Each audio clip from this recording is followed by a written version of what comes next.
With the expense of Christmas and the holidays still fresh in our minds, for some the cost of spending is only now hitting home. The Dunedin Budget Advisory Service works on the front line with people struggling to keep up with money management. Chief Executive Shirley Woodrow joins me now. Good evening, Shirley. Good evening. How busy was the Christmas period for the service? For us it was unusually busy. Normally before Christmas people don't want to know us. They want to spend the money and then come in afterwards. And so by the time Christmas comes, we've normally got a waiting list of about 10, and this last year we had a waiting list of 30.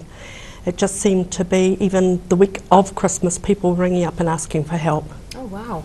What advice do you give them?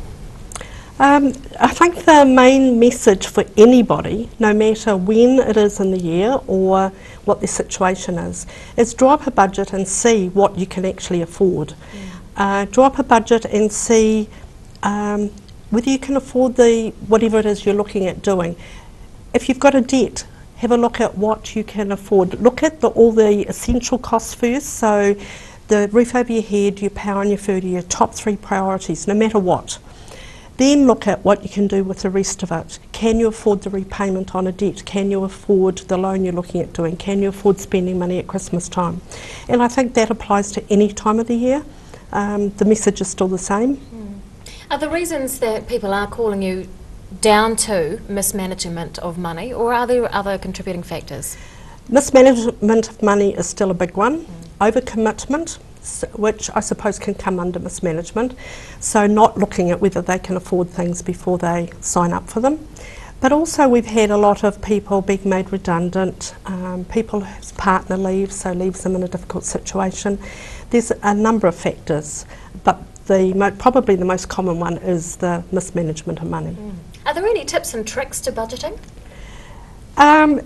Tips, probably the biggest tip is when you start doing it, it may seem like a chore, but the more you do it, the more of a habit it becomes, and it takes less time the more you do it. So stick at it. Don't just give up after 1 week and say, oh no, it's not working. But I think the other thing is, if you're struggling to do it yourself, get help from us.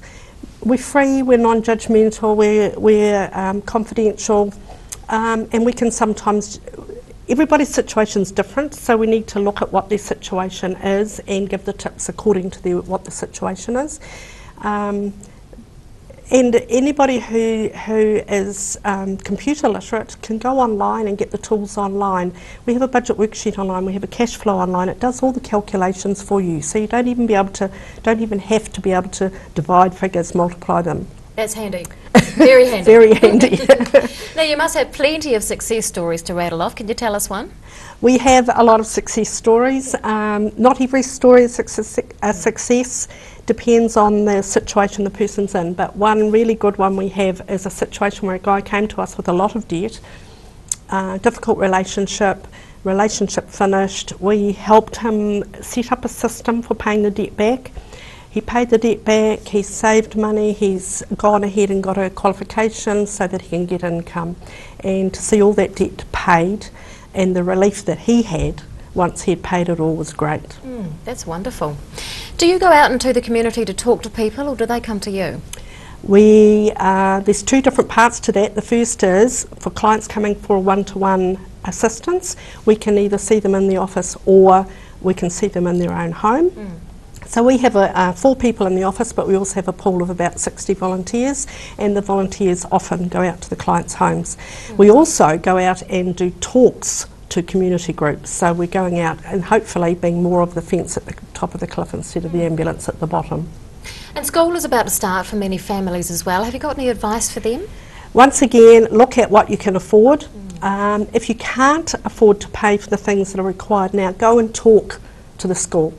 Go and find out what they can provide, and most schools will allow parents to pay things off at a drip feed situation, and so the best thing is to talk to the school and find out.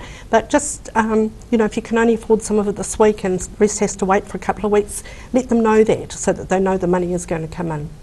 Dunedin Budget Advisory Service Chief Executive Shirley Woodrow, thank you so much for your time. You're welcome.